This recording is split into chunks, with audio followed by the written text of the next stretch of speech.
All right, there we go. I believe we are live. I'm looking on my other thing. Okay, so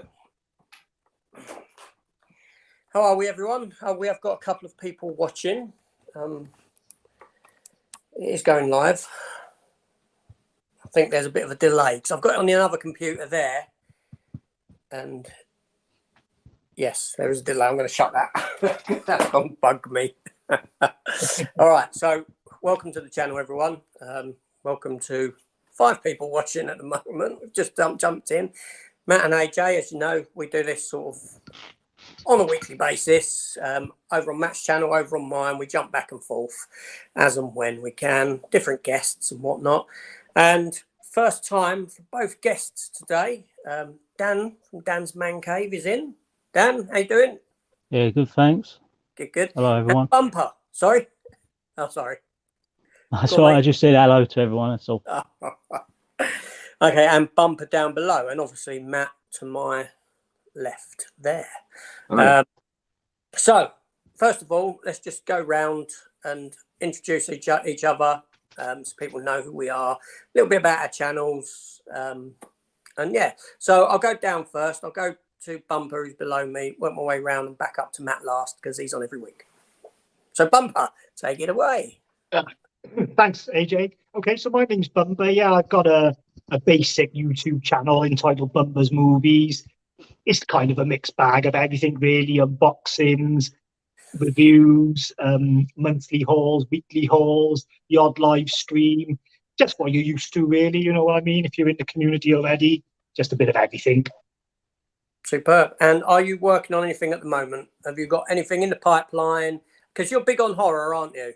Yeah, horror's my #1 genre. I got this thing I'm doing with Trevor at Double Barrel Movies, Double Bill Movies. We're going through the 39 worst video nasties for Halloween, and we're kind of giving our modern day reflections on them. You know, what did they deserve to be banned? Are they really that nasty? You know, is there something there for a modern horror fan to go and check them out, or is it just trash? You know, so I'm enjoying that. And apart from that, really, I'm going to be doing the 31 days of Halloween. So I'm going to watch a horror film every day, hopefully.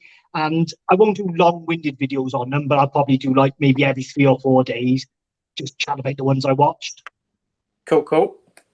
That's great. So it's your month, isn't it? It's your month. It's my month. Every month's October, mind. I've got to be fair, but still. Superb. So, Dan, yourself. Yes, my channel's Dan's Man Cave. It's dedicated to movies, physical media. I've loved all that for over 30 years. So do unboxings, movie reviews, your traditional Blu-ray, 4K, sometimes 4K, DVD pickups. Rambling with Dan series where I talk about various topics relating to movies and physical media. Hoping to start doing live streams myself eventually. But yeah, you might get the odd different kind of video where I unbox an action figure or something, but yeah, that's kind of what I do. Cool. Brilliant. And have you got anything? Have you got anything planned coming up? So I know you don't post as often and that. Yeah, I only really get Tuesdays to film. So that's my one day off. So I do want to do something for Halloween. I also want to kind of do my journey with collecting and what it means to me and what it's meant to me since the late 80s. But it's kind of, I originally started that in 2015 before I shut my old channel. A lot of the locations were still about and I had footage, but I just can't find that footage now. So I'm not sure what approach to take with it, whether to just sit here and talk or film something out and about. I'm not sure yet. Cool. Brilliant stuff. And Matt. Hello. Yeah, do obviously unboxings, movie reviews. Got coming up. Just finishing off my Bond. Look at a few Bond films. Obviously, the 5th of October we got the 60th anniversary. So just filmed a little bit of different video that I normally show. So yeah, watch out for that one on the 5th. And then as we go towards Halloween, I'm focusing on the Paranormal Activity films. Not the first one, because I did look at that last year, but from number 2 to the most recent one. So yeah, that's going to be sort of the week leading up to Halloween. So yep, cool. Good stuff. Yeah, I was gonna finally try and watch No Time to Die. Is that it? Finish that film off, but and review it for the anniversary. But I don't think that's going to happen.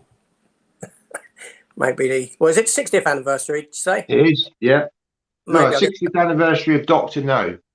That was the Okay. first film, 1962. All right, maybe I'll get around to it for the 70th anniversary. We shall see. Okay, let's just see who we've got in, and then we'll get to some. We'll get chatting. So Matt's in. Look, that's Matt. Danny, this is my life. Danny, Hi, how Danny. you keeping, mate? Got to get you on the live stream yet. That'd be good. Stephen Luther. Stephen Luther's a commenter of mine. He's been with my channel since early days. And he has sent me a fantastic article that sort of relates to what I want to talk, or what I'd like to talk a bit about today, which is obviously the state of sort of physical media and things like that. And I know Dan's got a lot of thoughts on this, haven't you, Dan? Yeah, lots. Yeah. So that would be good to explore. But this article is wonderful, and I shall read some excerpts from it in a bit. Ian's in. Hi, Ian. Ian has been on the channel a couple of times. And then we have stop making people cancel their pre-orders. Yeah, all right. I did actually put that geezer in timeout because that's who I expected to come on. So, afternoon, gents. I hope you're all okay. Masters of the 80s. Who else have we got at the minute? All right. Danny at This Is My Life. I saw the Harry Potter 4K Steelbook collection in CEX, but it was a bit steep at £170. Yep. Then we've got Scott visiting from America. Scott's got a little channel over there. Good channel. He likes his DC and superhero stuff. Noah is in. Hi, Noah. Welcome back. Noah actually had a small role in The Railway Children, The Return, the new one. Oh, okay. Cool. He's quite a young guy, I believe. And we've got Pete in. Play Tendo, Pete. Hi, Pete. Who's currently sitting in a Costa with a lovely latte, listening to us. Cool. Right for some. Yes. I got Matt firsty. So, yes, I'm just going to quickly grab my other phone because that's where I've got this article. So I'm out the way. I should have been prepared. So, Dan, you say there's a new HMV opening up in Bexley Heath. Yeah. I'll be going. I'm going there tomorrow. So, have they opened already? They opened yesterday, and they had like live bands. They've got some other kind of celebrity thing there today. But I'm going tomorrow, so it's double fronted. It was actually two big retail stores. It was a Burton's and a Dorothy Perkins. So it's a lot bigger than the one in Bromley. Okay, cool. Yeah, it looks like from the picture someone sent me, it's half, well, a bit more than half of it is merch, like the T-shirts and figures. I don't mind that, but I can see at the back. I can see the boutique stuff. So yeah, it looks decent. But they used to have one opposite, which was 2 floors. So it's been a long time coming for it to come back. Okay, that's a positive thing. Yeah. So I know that you like primarily you like to support the shops more so online. I know that, which is great. That obviously is getting harder to do, given that there aren't many about.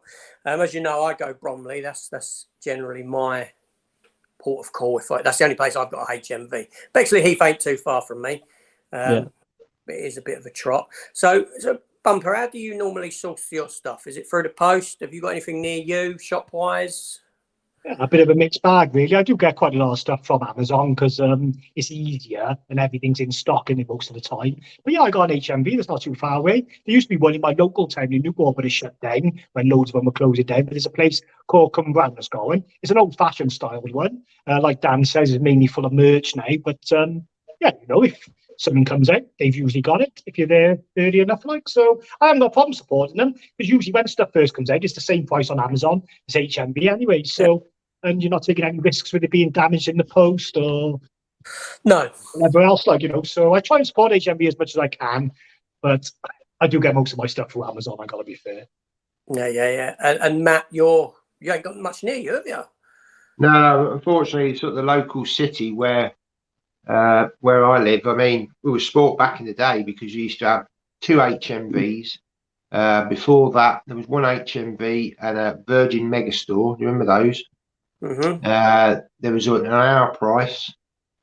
We also had MVC. Do you remember that? MVC. They weren't everywhere, but they were certainly. Music Video Club, I think it stood for, didn't it? I don't remember that. Dan, do you remember that one? Yeah, they had a big one near the McDonald's, outside McDonald's in Bromley. Then it turned into a Bon Marsh. It was big. Yeah, that's a good store.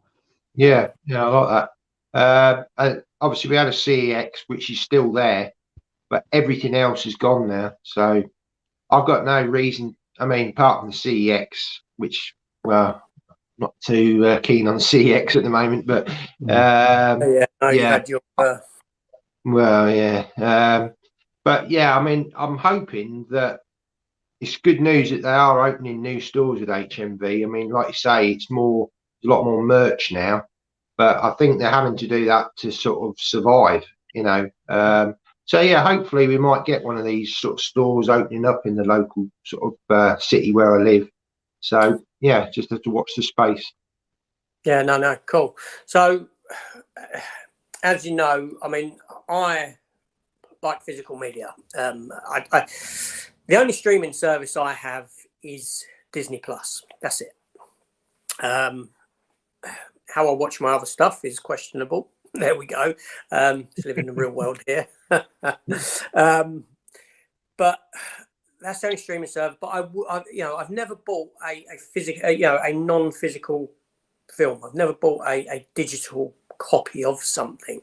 When you used to get the Flixer codes in the discs, I did set that up and I did have an account of that, but then I lost them all when they went through their transfer that they'd done, or they done something, didn't they? And they shut down. You could pick them up on other. Anyway, I lost everything at that point because I had no interest. I'd never use it because I just wouldn't. So this brings me to this article. Have you heard what Warner Brothers have done recently? Okay, then this was given to me, like I said, by Stephen Luther, right? And it's quite shocking, really, but I wish I could put it up, but I've got it on, I don't know where the camera is. Where's the camera? I've got it there. So I will read from it. So Warner Brothers is deleting purchases of their digital content off your library. I did hear about that, actually, when you said it, yeah. Yeah. Do you really own the digital purchases we make from websites, even sites as big as Amazon or Disney Plus? The question has resurfaced on Twitter as social media personality Shoe on Head tweeted 2 screenshots addressing it. The first is a headline from comicbook.com and the second is a screenshot of a thread from another Twitter account. It seems Warner Brothers has seen fit to remove some of its content that people have paid for. Aside from the Warner Brothers issue, the comicbook.com tweet by user BD reads, Marvel Studios won't be releasing physical copies of its Disney shows. We know that, and includes a link to 2021 article on the site. The article indicates that Marvel Studios has no plans to release shows such as WandaVision, blah, blah, blah. But that's all stuff we knew anyway. That's Disney's big plan. Second screenshot in Shoe on the Head's tweet is of a small account named TMV, a fan of the Adult Swim cartoon Final Space, which I don't know what that is. Not aware of it. I know Adult Swim as a channel. It's a comedy drama on the Late Night Network that was cancelled in 2021. Warner Brothers acquired the property and has since written it off as a loss for tax purposes. TMV's tweet expresses outrage that his digital purchase of seasons 1 and 2 of the show have been deleted from its video library.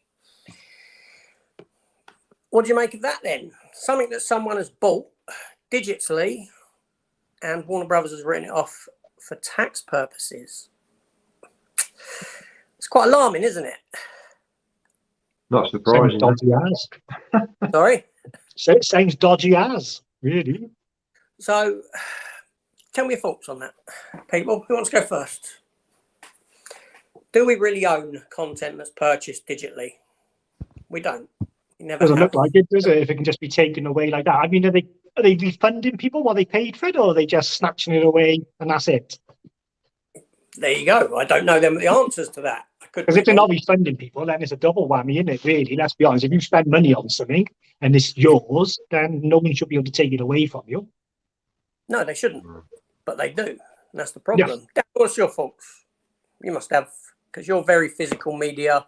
Well, mate, yeah, it takes me back to one time I bought a game for the Xbox Live. I bought a special edition of it, and one day I went into my library and it was completely gone. Xbox took it off the store because it basically had something that wasn't politically correct, and I never got it back, never got a refund, any replies to emails, and I spent, I think, $19.99 for that. The only thing I've ever bought since is Rocky Director's Cut, which pained me to spend £8 on that. Mm-hmm. But yeah, you never know. You go on there, one day it might be gone. That's why I like discs. I know they're always mine. But I would never buy digitally again a game or anything, because it could always be taken away like Warner Brothers has done. So I disagree with it completely, personally, anyway. So how long did you own that game for before you lost it? It was about 3 months. So I binged the game, and one day my brother messaged me saying, "Do you want to jump on this game?" He had the physical disc of it. I went into my library, couldn't find it, couldn't even find a re-download. So I had it for a few months. It was something I forgot about, but I just thought, 1999, nothing back at all.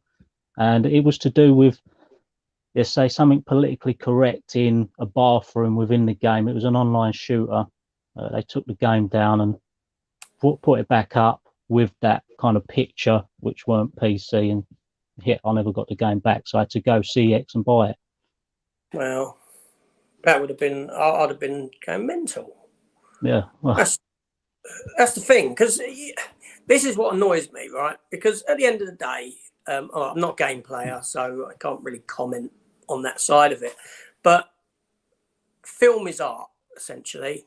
You know, you don't censor art. You don't go in and. All right, I understand maybe placing warnings on something because something within isn't politically correct for today and all that sort of a thing. But to actually go back and censor what is essentially art is well, that's disgusting. That's trying to rewrite history. It's trying to rewrite an era that didn't exist when it did. And you've got to acknowledge what came before to learn from it and move on. If you hide it and trying to hide any trace of it, trying to pretend it never happened, that's just asking for trouble in my mind. Matt, what's your take?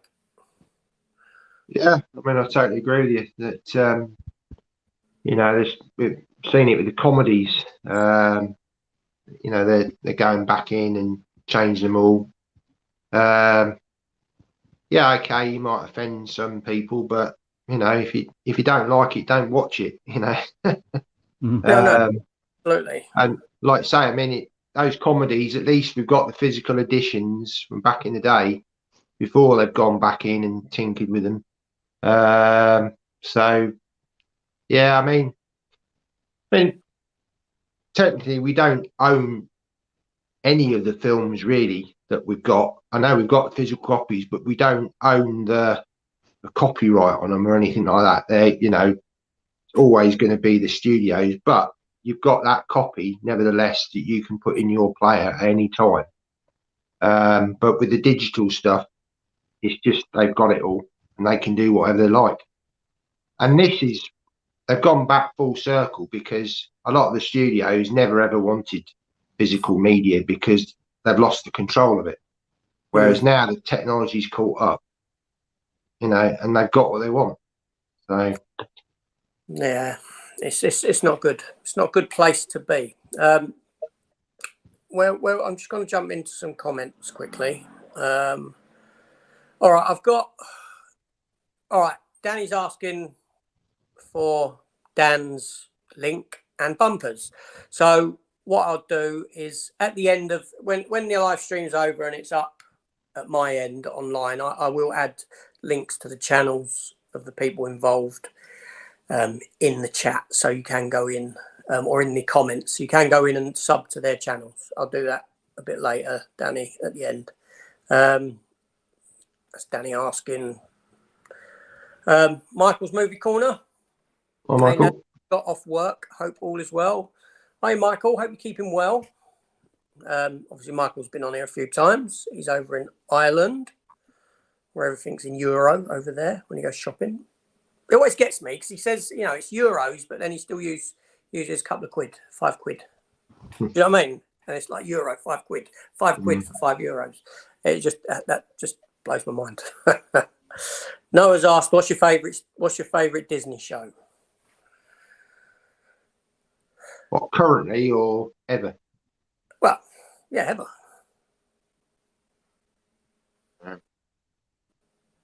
Disney Plus.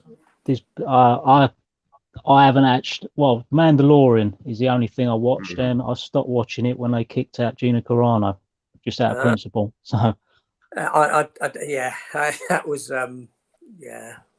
I wish I had the courage and the strength to do that. I did like that show. It was good, but she was my pick. A load of us was saying when they cast Wonder Woman, I think she should have played Wonder Woman. To be honest, I like Gal Gadot, but I do like Gina Carano. I think her name has been linked to Wonder Woman for some considerable time, as in people have wanted it. So what about you, Bumper? Do you watch the Disney Plus shows? I don't watch a lot of them, AJ, but I would definitely have to say WandaVision. I thought WandaVision was superb, especially the earlier episodes with the black and white kind of old-fashioned feel. Half-hour running time as well, so never really outstayed their welcome. So yeah, I really like WandaVision. I watched a few episodes of Mandalorian, thought it was good, but just haven't gone back to it.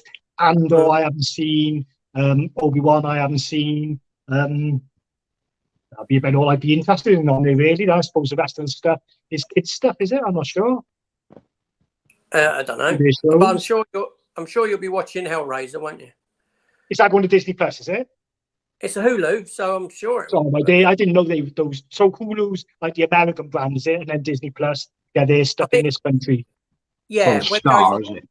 Yeah, it goes on Disney Star. Yeah, so we'll no doubt we'll get that.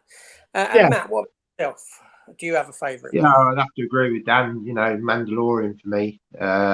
Yeah, I've just loved that. It's just been great. I mean, I've obviously watched up to season 2. Yeah, we've got season 3 next year, haven't we? But I mean, I know a lot of people didn't like Boba Fett, and yeah, there were some episodes that were certainly weak, but the end of it was almost like just the continuation of the Mandalorian, and I love that. I thought it was great. The last 2 or 3 episodes were fantastic. But so yeah, well, it was Mandalorian. It was, yeah. It wasn't even in it. And 2 of them episodes. And yeah. So me personally, I would have to say I really liked Hawkeye.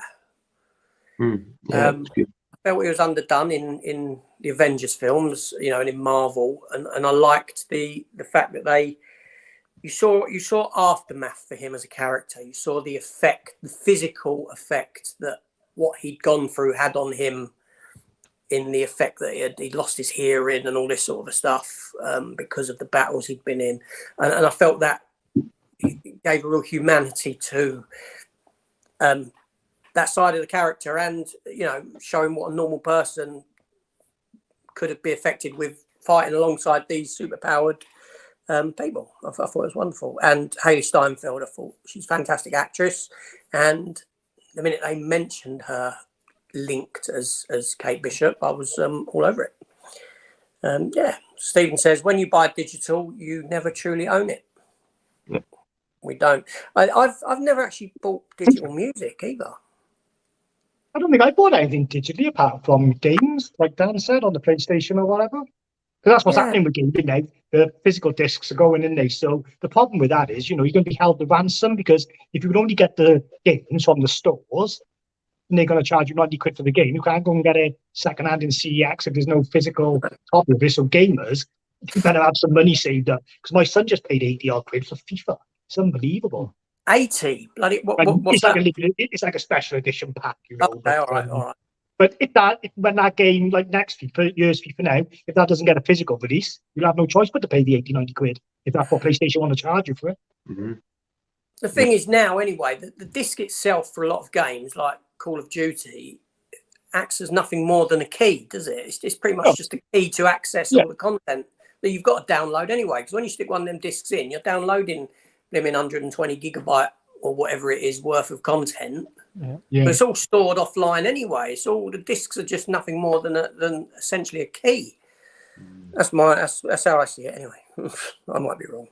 Oh, Just give them some trade in, doesn't it, with games? Because I know gamers, they do like the trade in aspect of it, don't they? You know, but that'll go only because you won't have anything to trade in.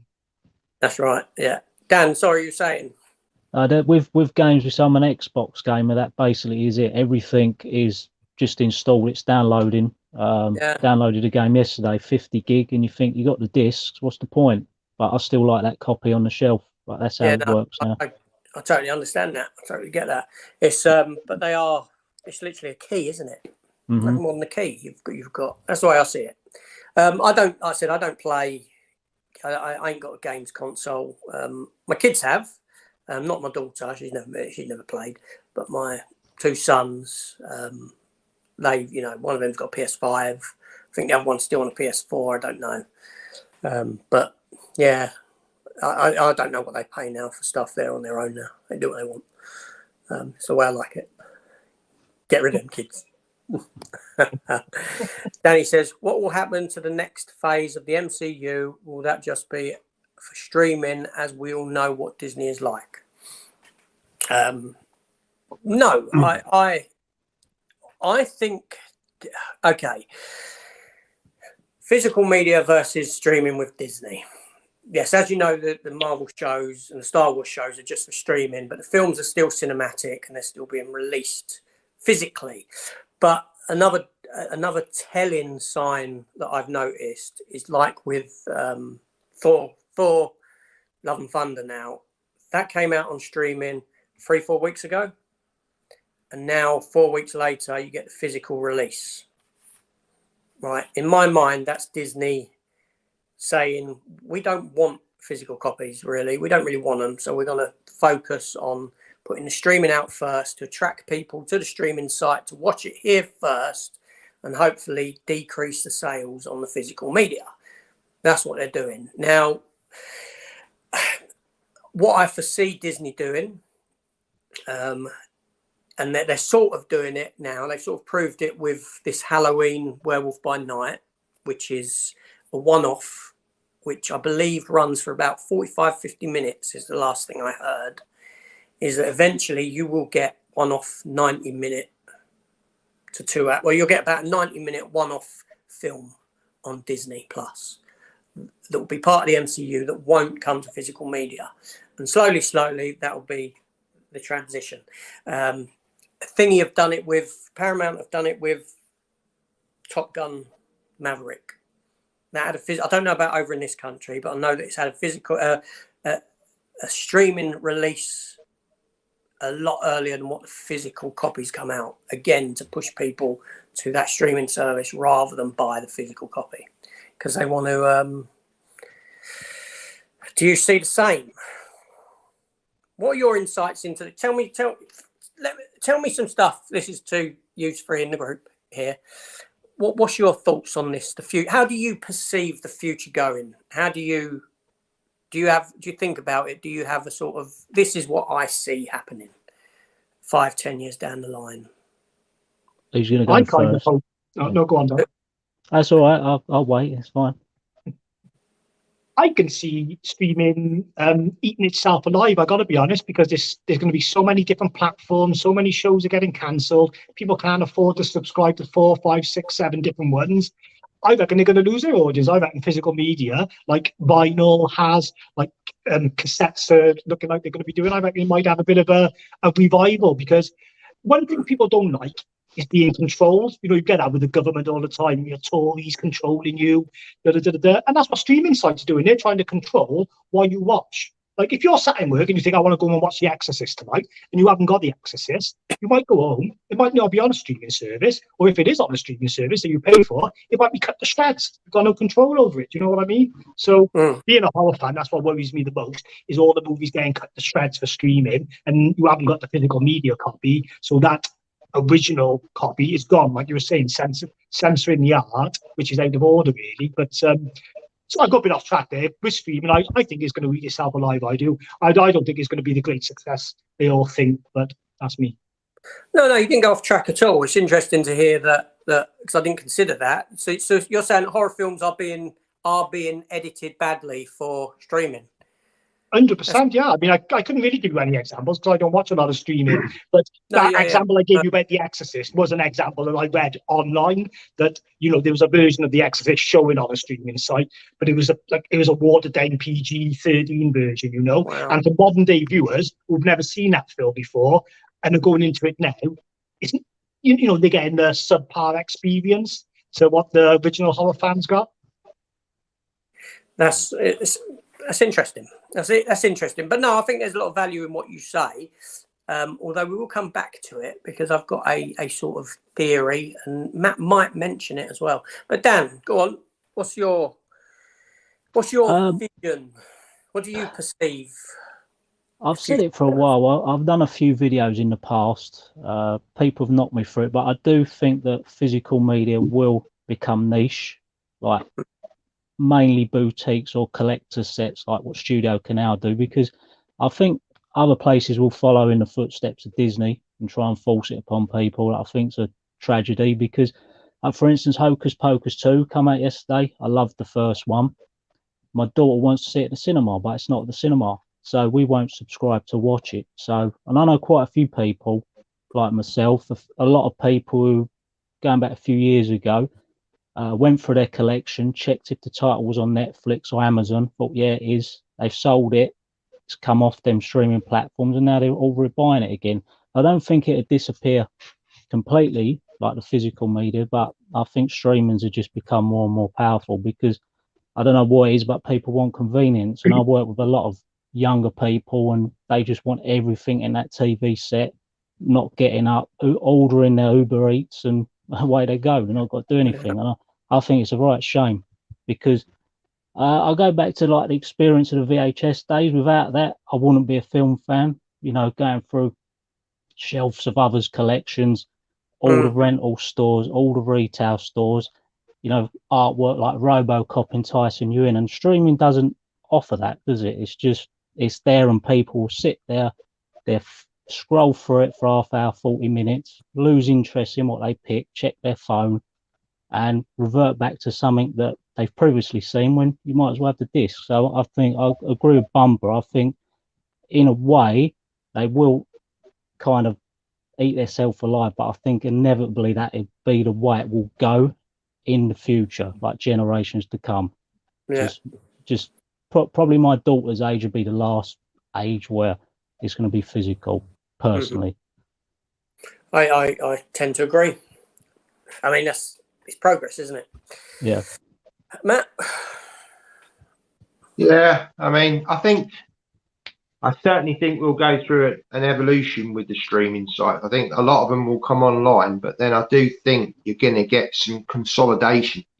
Yeah. Because, like you said, people can't afford all these different streaming sites. You know, you'll pick. I mean, like me, I've just got Disney Plus. I've got access to Amazon because my son subscribes to Amazon, so he can watch, you know, the films on there. But it took out 30-day trial of Paramount Plus, and yeah, it was all right. I mean, I watched the Strange New Worlds on there, but the films, there was 2 or 3 films. I watched the new Scream on there, but none of it was in 4K. The menu system was abysmal, so they've got a long way to go. But I mean, obviously with HBO Max in America, that all kind of, well, that's all being scaled back and stuff, isn't it? So I do think there's still probably another 5 years of change on the streaming. I think streaming is here to stay because, like Dan said, it's convenient. A lot of people like it. And if you think about the supermarkets, a lot of people would buy films doing their shopping, you know, certainly for like parents, or pick this film up for the children. But now they don't need to do that. They just go on, you know, or just find a film on a streaming site. It doesn't have to be a specific. And I think, as Dan said, it's going to be more niche for us collectors. I think there will be a market there. The only downside of it is if the manufacturers stop making the players. If that happens, it happened with VHS. Obviously, you can only get them on the second-hand market.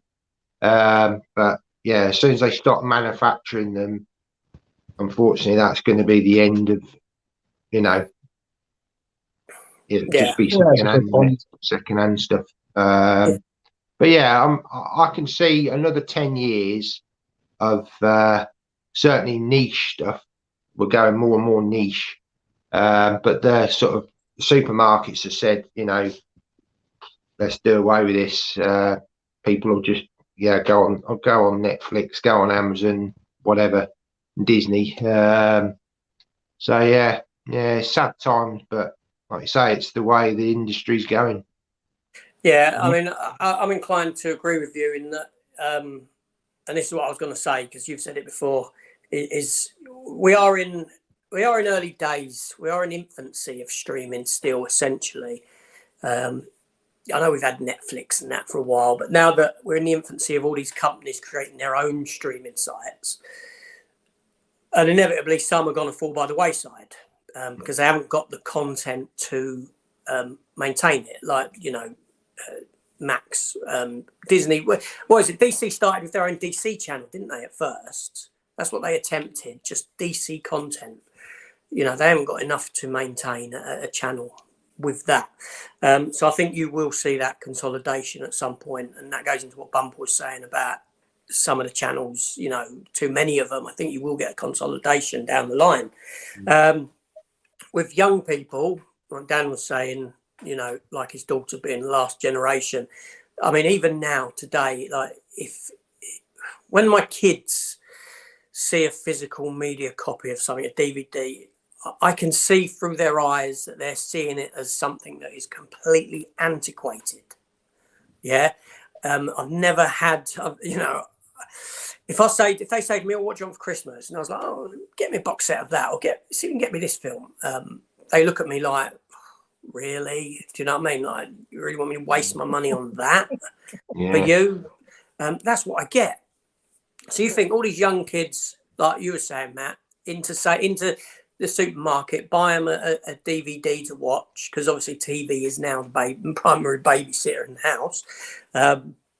They have streaming. They put the streaming on instead. And then these kids grow up with that streaming, and they're not going to revert back to a physical media copy of something because they've grown up with what they've grown up with. That's how I. Yeah, I don't know. Fighting against something, and it's inevitable. Why am I fighting? Stephen says, from what he gathers, they're not refunding people. This is Warner Brothers. Because Stephen was the one who sent me that article. Shame I couldn't put it up. I'm not that clever. No, thanks for that, Stephen. Anyway, I'm glad you sent me that article because it did sort of feed into somewhat I want to talk about. Danny says, at least if you buy physical media in shops, you own it. Buying on streams is never in your hands, but theirs only. And then he says, do you think HMV and CX will last their years out with massive streaming services like Disney and Prime, etc.? The way things seem to be going. So I'm going to go to Dan first here, because Dan loves all this stuff. Yeah. I honestly thought that HMV wouldn't have lasted till 2022 when they went in trouble. When I used to go into the West End of London, there's like, me and my missus counted yesterday, there was 8 stores, various stores we visited. There's just a FOP now. That's right. So I'm surprised that they're still going. And what's even surprised me even more, why I've done a video on it, is that they're opening new stores. So I think HMV will continue on the high street for a good 5 more years, but I think they will go online. I don't even think they do smaller boutique stores. I just think that's the way high street's going. High streets are quite dead now. CEX, well, as I've done a video on, they need to just sort themselves out. As I said, you know, each to their own with their opinions, but you know, they should have some kind of grading system in place for items they take in. Like when you go in and you got like an Arrow slip box set and they're selling it for 30 quid and there's no book in it, there's no poster, there's no art cards, or they've swapped out it for a blue case. I think it's not complete. So I think CX will continue, whether it be media or not. I mean, it might just be phones, electrics, and games. So it's a strange one because I see it when you're looking for the shelves, cover reprinted, slip cases torn, and it's put me right off. And I think a lot of people are the same, because I go in about 3 CEXs from time to time. My daughter likes the older DVD films, so I have to go in, unfortunately, with her, and I just see the same stock all the time. So I wonder how they actually make a profit on that media. So I think they may stop that one day. Yeah, I mean, I'll come to my fortune in a minute, but it's interesting you say about mention up London, because I do remember you had. Did you have Virgin Megastore where the Primark is on Oxford Street, Tottenham Court Road? You had something there, didn't you? Yeah, there's a big Virgin, like 3 floors. Yeah. Yeah, and you had a couple of HMVs along there. You had one a bit further up on the right. Yeah, you had the big HMV on the right next to the food plaza. That's right. Down the other end, near the other Primark and Disney store, you had another sizable HMV. You had Trocadero had Tower Records. Yeah, so Piccadilly Tower Records. That's it, Piccadilly. Yeah, Piccadilly Circus. Yep. Next to Lily White, you had another Virgin.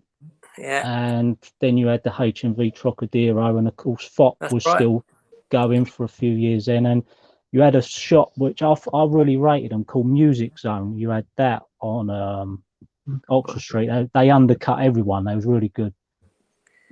Yeah, it used to be the same for comic shops up there. Yeah, I remember. I used to go round. I'd go up on a release day, which was Thursday back then, and I don't know, probably hit about 8 different shops, 7 or 8 different shops. Even Virgin Megastore started selling comics at one point. Had their own comic section upstairs. I remember, blimey. But anyway, sorry, I digress. Bumper. Where were we at? What were we talking? Oh yeah, the future of massive. Do you think HMV and CX will last their years out? I'm not sure they will, especially HMV. But I don't think the streaming sites are the only reason why these stores are failing. I mean, like we've alluded to already, we live in a society where it's just convenience, a convenience culture. So I think Amazon, Zavi, I think all these online retailers are just as much a reason why HMV is struggling as the streaming. I can't see HMV lasting, like Dan said. I thought they were going to go wet last time they were closing all their stores, but they are opening new stores, so they must be confident that there's a profit to be made still. Maybe it comes more from the merch. CX, I'm not too sure, but I don't know what CX's main profitable items would be. Do you think they make more money off their physical media, or their phones, or their games? Phones, electronics, I think. So they'll probably keep going then, because you know what people are like. Everyone's always a bit skint here and there, so they always want to sell a phone, sell a laptop, sell a tablet. So CX will probably be all right. But HMV, I'm just not sure about, to be honest. Okay, and Matt, where do you stand? What's your thoughts on the future of these stores? Bumper's gone away. Like I say, I mean, it's interesting that HMV are actually opening stores. So obviously something is working for them, because, it wouldn't be viable for them to be opening stores if they're not making money. So, yeah, obviously they've had to diversify, with all the merch and all, the sweets and all that sort of stuff. And I definitely think there's certainly around the Christmas period, there's always people like to go out to shops, the impulse buys, which you don't necessarily always do online. Well, maybe if you're on eBay, but yeah, I think people like to go in and actually browse stores. There's still that need that people like to do that. So I can see HMV continuing for the foreseeable future, but whether we see the sort of physical side in the stores shrinking down, you know, I don't know. But yeah, it's nice to see them sort of really sort of maintaining a high street presence, because, you know, they went under 2 times before. And yeah, as far as CEX goes, I mean, I agree with Dan. They really got to sort out their, you know, the way that the customer service is just shocking, if you ask me. They've obviously listened to people about the stickers, because that was annoying, you know, and they've obviously they've listened there. That, yeah, let's get the customer service better, because it just feels like you go in there and they don't really give a toss, you know. But yeah, I mean, obviously they've got the phones, the electronic side of the business, which, yeah, that's always going to be there for them. But yeah, whether they ditch the DVDs, because I mean, people don't even bother taking them in now, because you get pence for a DVD, don't you? You get no 1 pence. Yeah. So you think, well, what's the point? You know, what's the point in taking 50 DVDs down there to get like a quid or something stupid like that? So yeah, yeah, I'd like to see HMV continue, definitely. But whether they have to keep sort of evolving, changing to stay on the high street. We lost AJ. He's gone. So, yeah. So yeah. Interesting times. Yeah, I think another thing with CX as well, there's a really big retro game boom at the moment. You see that on YouTube, and I mean, I pointed out to AJ when he was doing like his unboxings of boxes he had in a loft. He had a Sega Mega Drive game, which was £96 CX gift for that. Just, you know, and they sell it for 140. It's what I see mostly now is retro games. It's a massive thing. But say DVDs, I know some stores where my mum lives, it's a huge CEX, 2 floors, massive, but they've just stopped DVDs altogether. They won't take them in the store. No. And, you know, yeah, you can understand it. I mean, the trouble is like the charity shops is getting full up with DVDs.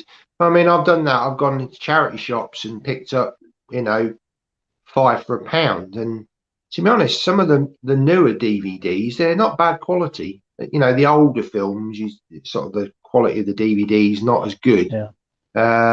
So, but I've done that recently. I've picked up, you know, 5 for £1, and I thought, well, you know, if I really enjoy the film, then I'll upgrade it.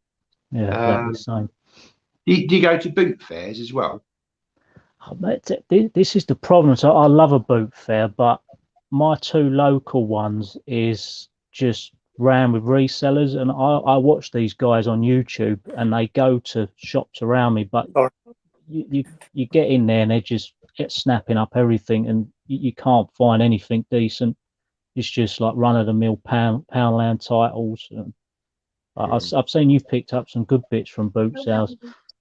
Yeah, I've got one locally which I popped down to, and yeah, I found a few sort of nice little bargains, but yeah, you do have to, like you say, a lot of these resellers are on it and they know exactly what they're looking for. Yeah, out with their torches first thing in the morning. Yeah. Sorry about that, AJ. Yeah, I don't know what happened there. I'm actually now coming through my phone. I think my internet's... Oh no, my internet's back on. I don't know. Sorry about that. That's interesting because the stream carried on. So. Oh, that's good news. I was worried that it wouldn't, but there we go. You just lost me for a bit. So where was we at? Yeah, I mean, we were talking about CEX. Talking about HMV and CEX, and yeah, just talking about boot fairs and charity shops, really. Okay. Oh, so I was at blah, blah, blah, blah. I'm trying to find the question I was at. That was it, wasn't it? Yeah. Yeah, Or that I was was it. booted out. Okay, so do you want my take on it? Yeah. Okay. CEX, I think, will slowly decrease on physical media. I think that's inevitable because when you look at the prices that they pay for stuff, 1p for a DVD, 1p for a lot of Blu-rays now. Who in their right mind is going to go in and change, sell for that price? I don't see it. You know, you might have a few titles that go through more expensive for them and they might just throw them in to get rid of them. But I think inevitably as time goes by, that'll decrease. And it's sort of self-fulfilling prophecy in that obviously if physical media is on the decline and less people are buying physical media, then less people are trading in physical media. The other self-fulfilling part of that is if, and this is what I spoke about this morning, is that if I am not buying physical media brand new and I'm waiting for a sale or for it to appear in CEX, especially CEX, then the money that I'm paying for that piece of physical media isn't going to the companies that produce the physical media. It's going to CEX. Now, as you know, it's a brand new 4K could get released tomorrow, Monday. I can walk into CEX a couple of days later and I'll find it for 20 quid, £5 cheaper than brand new. So who in their right mind would go and pay £25 for it when they can go and get it for £20? So the sales aren't going, you know, I know that's been bought originally, but I'm not then going into HMV or wherever or Amazon and buying it where the companies are getting the money. I'm getting it off CEX, second-hand store. And so you've got that. And all this is playing in to one another and it's decreasing. It's just decreasing everything. And so I think that they will eventually decrease. I won't say they'll stop, but they'll certainly decrease it. And it will get to a point when they say, we don't really want DVDs anymore. We don't want DVDs to come in. As for HMV, I mean, it's wonderful that we're getting new HMV stores. That's brilliant. I love it. Great that, you know, it might bring physical media to those who haven't got a physical media store anywhere nearby. However, it is very telling when you walk into a HMV and, you know, you walk in and primarily you are walking into all this other stuff that they're now selling. You know, the T-shirts, the toys, I think that again it will be a decrease, and that's just the way things are going. Hopefully, it won't come to an end. I think HMV need to, if they do go online, I could see that happening. Stores closed, just be eventually. I'm not saying now, 10 years time, whenever, and eventually be an online store, much like Savvy. But they need to work on their online, on their, you know, on their website. I don't think the website is the greatest for HMV. But I think, you know, let's cards on the table, right? 50 years time, this is all going to be, I'll be dead anyway, but this will all be, this ain't going to exist. And it's a slow decline to get to that. It's, you know what I mean? There we go. I don't know. So Danny says, is Disney bleeding dry Star Wars too much? Some I agree is great, but can it be too much? Or Disney ruin Star Wars? Now, I know Bumper, you ain't seen all the Star Wars. Dan, you're in the same boat because of Gina. And I agree with you about Gina. I think she's fabulous. I really do. And hats off to her for the way she handled that. I like the fact that what's the fella's name? Dark-haired one that she went and worked with. She had the interview with him. The online bloke who does he upsets a lot of people. I don't know. I've gone blank. The movie Terror on the Prairie was done by his production company. I don't know his name anyway, but he upsets a lot of people. He's very, very thingy. Anyway, I think she handled it well. But I think, oh no, Matt, you go first with Disney. I'll let you go because, yeah. Yeah, I mean, we're seeing it with Disney, aren't we? With Star Wars, with Marvel. It's too much. It just like, you know, one series finishes, another one starts, and it's almost like overload, and you can't, you know, take it all in. You need this stuff spread out. We've almost gone from one extreme to the other, whereas Star Wars for 20 years or so, we didn't have anything, and now it's just relentless. So yeah, I just think they need to slow it down a bit. Yes, it's to a point with the Marvel stuff that you come out of one and you go into the next so quick that you've got no time to consume that which came before. It's draining. It's as much as I like Marvel, I want a break. Yeah. And look forward to what's coming next and be excited by it. But it's just film ends, show starts. And it's the same with Star Wars. It's just one show ends, another show starts. And it's a lot. Streaming is ultimately leading to less choice. It's very sad, meaning we are closing people's minds. It will mean certain films will not be made. Bumper, thoughts? Sorry, I got to turn the mic off for a bit of background noise. Yeah, I see what he's saying. Yeah, there is less choice, isn't it? You know, like I was saying earlier, you're controlled by them with what you're watching. When you've got your own collection, you control what you buy, you control what you watch. But when you're on a streaming service, they're telling you what you can watch. All right, there's a vast selection you can choose from. But, you know, not for me. I'd rather just be able to think in my head, I want to watch this film, pop in the dining room, get it off my shelf, watch it. But I don't know about films not being made. I mean that happens now, I guess. Don't they? Films ideas happen, they get scrapped. They get halfway through filming, they get scrapped. The stuff with what was recently made and it wasn't decided it wouldn't come out, Catwoman or something like that. Batwoman. You know, that's it. Yeah. So I mean that happens anyway, I suppose. But certainly the former part of his comment, I agree with the choice part of it, definitely. Yeah. Dan. I think less choice, but I think a lot of Netflix in particular, a lot of what they made is rubbish. You know, it's mind-numbing rubbish what they make. I mean, Red Notice was one of the last films I watched. I just thought awful. I have this discussion with a younger generation in work because they're all for Netflix. But I say the thing is, like, go back over years, studios took less risks.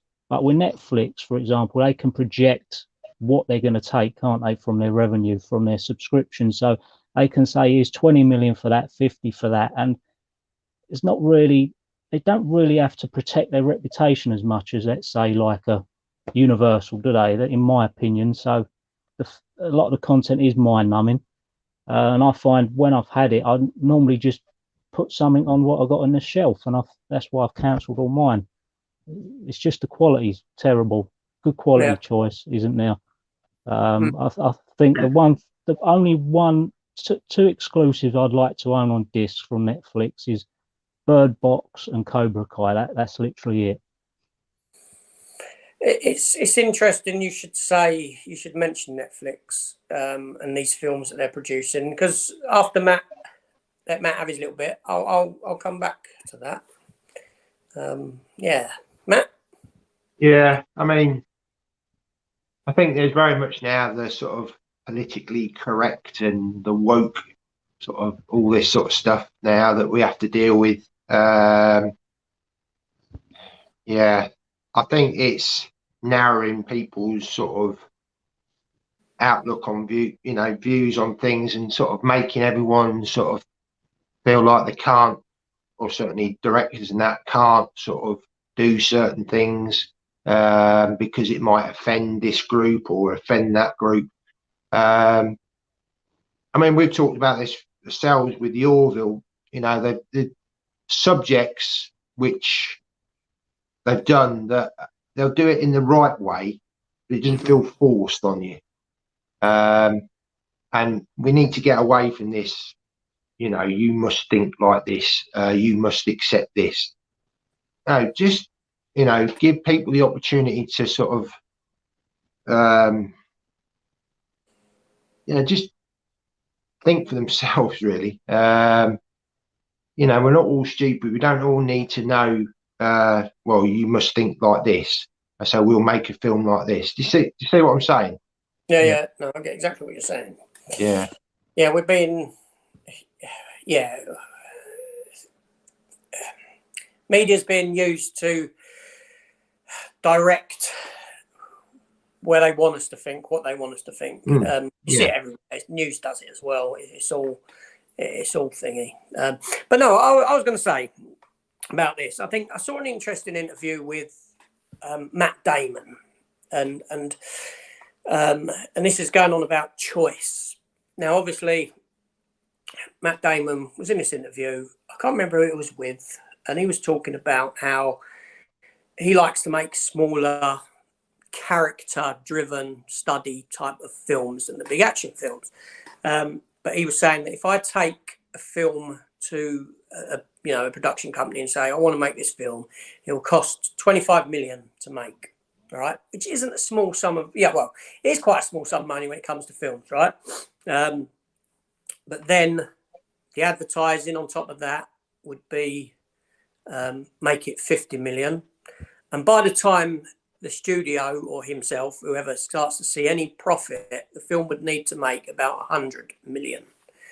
And the studios just won't put a gamble into, that's why you don't get many films now that are of that sort of ilk. So choice is being, we're losing choice for those sort of reasons, which is unfortunate because film isn't an art anymore. Film used to be an art form. It used to be treated as an art. And now it's a business, which I understand it is a business. Money comes first, but it is money that comes first, more so over anything else. And it is diluting film because film goes through the processes of interference by studios because we want it to be this way and that way. So you never get a true artistic interpretation of what a film should be. Only a few directors have that luxury, like your Christopher Nolan's, James Cameron, Spielberg. But beyond that, you've not got many that are actually allowed to produce a film how they want it to be. It's always the studio. But going back to what Dan was saying, this is about Netflix content and the Netflix films. I've seen a lot of these Netflix films, big films, Ryan Reynolds, whoever else they have in them, I can't remember, because a lot of these films are forgettable. I watch them, and then the next day, 2 days later, they've gone. They've completely gone from my mind. Red Notice, was it? Yeah. Now, they all feel the same. That's the one thing I'll say about all these films. They feel like they're coming off of a conveyor belt, and they've all got the same feel to them. But at the same time, they're all lacking something, right? And for the life of me, and I thought about it, and it's a conversation I've wanted to have. So let's have it now, right? Let's see if we can put an answer to this, and even people out there watching, right?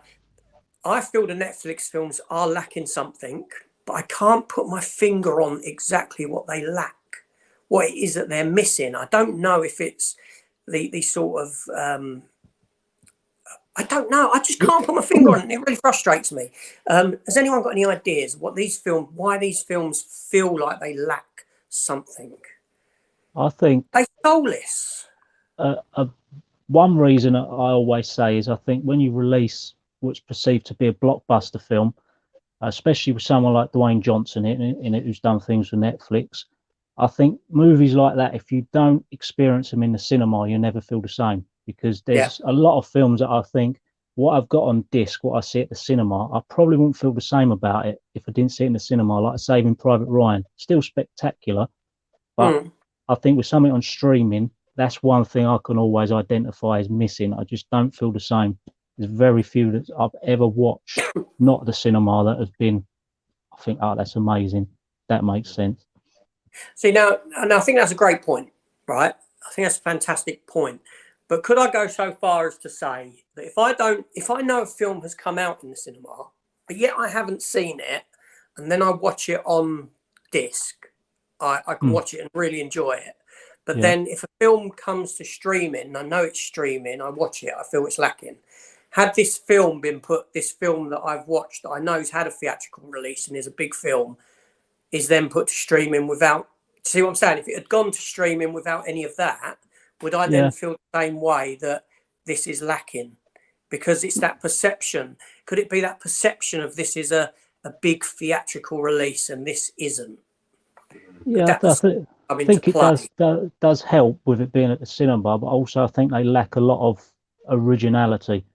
You know, I can't quite put my finger on it. But I always say to people, like, Tarantino is one of my favorite directors, and I always say I can't imagine him directing for Netflix. I just couldn't imagine that. If that kind of makes sense. It's just certain directors seem to direct for him. Like, I was surprised when Scorsese done The Irishman for him. That didn't feel the same for me as like, I don't know whether it's because they was all older, but I'm not sure. I can't quite identify it, but I just think there's very, very few films they've ever done that you could call a classic. No, they're all instantly. Yeah. They're just forgettable. They're just gone. Yeah, I can't quite identify what you're saying. I can't pinpoint it. Yeah, no, it's a question. I think I've put that question into a chat before. Like, you know, I've asked a question on, I don't know if it was in a video or something, or if it might have been between me, you, Matt, and Jimmy. I asked that question, I think, once, and it still just bugs me. Bumper, do you watch many of these sort of Netflix made films? I mean, I haven't seen a lot of the newer ones, but I certainly got an opinion on it. I think the first thing Netflix do wrong is they throw too much money at a stellar cast to try and get the memberships in, because they can boast a film starring Karen Gillan, they can boast a film starring Ryan Reynolds. But, you know, just because you put a famous face in the film, don't make the film good. You know, I don't think they're spending as much time on, you know, the story of the film and the making of the film as they are on getting the big casting to be in the film. And go on. Oh, sorry. I was going to say, that's a great point. That's a great point. I like that. I also think they suffered through COVID as well, because I think a lot of their bigger budget movies were being made under constraints, you know, like under like maybe one location movies or something, you know, because of the pandemic. And I think their quality really dropped then when they were sort of making movies under the rulings of lockdown and COVID and things like that. Because before all that happened, they had a couple of good films. There's a film called His House. It's a horror film. It's got some lovely cinematography from Africa. It goes to London then, and it looks really nice. You know, it's all outdoorsy and everything, you know, beautifully shot. They also done a Spanish film called The Platform that was really good.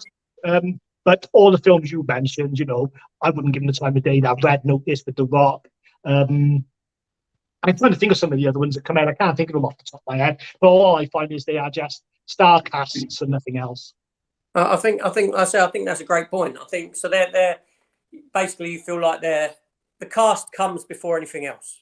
Yeah, for sure. So, I mean, the way I see it is they've probably got these scripts sat around on a table. They get a group of people together and then just blindly grab a script and say, "Okay, that's the one you're doing." So, you know what I mean? It's almost to that sort of effect. It's like, yeah, we don't care about the quality of the product. The cast is the draw. Yeah, for sure. That's the way I feel about it. Yeah, but I was going to say something else. It's gone now, so carry on. Maybe might come back to me in a sec. No, if it comes back, just shout, Matt. Yeah, I mean, I haven't watched many Netflix stuff, but from what I've seen, yeah, it's almost like a formula, isn't it? You know, it's all cut and paste, and like you say, let's get the cast in, and that's going to draw everyone to our streaming platform. But you know, let's not worry too much about the story. Yeah, that's not good for creativity, is it? If you're going to be just, you know, following the same kind of format time and time again. Yeah, It's not good for the actor either, really, is it? It's not pushing them in their job. They're just taking a hefty paycheck and they're Yeah. just on cruise control. You know, I use the example with Karen Gillan because I can't think what that film was called that they released not so long ago. The cast was amazing. I love Karen Gillan. I turned it off after 10 minutes. So it was horrendous. Gunpowder No, not Milkshake. Gunpowder Milkshake. No, it was another Oh. one. I can't, for the life of me, I can't think what it's called. It's not even, you know, I didn't even come out that long ago. Oh yeah. I don't know. It won't come to me. But I think I recall her doing a film, but I think it just. yeah, I wouldn't have watched it. but they deserve to because it was just horrendous. Like, and Yeah, why yeah. they want to risk their reputation on these films that are Razzie quality, like, you know, I just don't get it. Dan, was you going to say something a minute ago because your hand went up? No, I wasn't actually, but something I wanted to add is, like, I think you say about star-studded cast they put on it, but I think when you go over the years, I always remember watching a documentary and this director, I can't remember what director it was, but they said if you put Tom Cruise's face on it, it'll sell, people will go watch it. But Yeah. I don't see how Netflix can't have this. You see what I mean? Like, The Rock's the biggest star on the planet, but the films what he does for there are just terrible in comparison to his earlier stuff. Yeah. So I can't. It frustrates me. Now you brought it up. That's really playing on my mind to find the answer to it. Good. Well, if you do find the answer, be sure Yeah. to let me know because it's been in my mind for a long, long time. I just can't place my finger on it. And I liked, some good stuff's come up though. Bumper putting the cast for, the cast first, great stuff. But I just can't place it, and it bugs me. Okay, so next up we got Big Paulie. Hi Paul, how you doing? I look at future streaming the same as EV cars.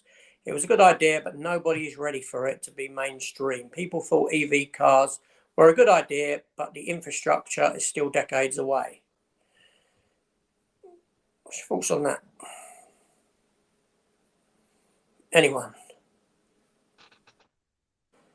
Come on. I'm just trying.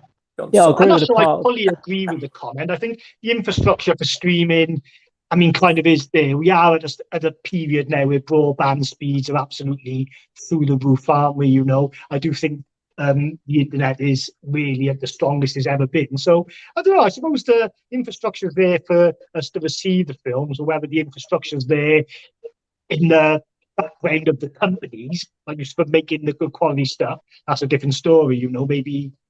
It's not, but I think the pandemic accelerated the streaming. I mean, Disney Plus coming into it has really kind of cemented it now in everyone. I mean, they've got all bases covered. They've got children, they've got adults. There's something on there for everybody. You've got documentaries, you've got science fiction, you've got action, you've got, I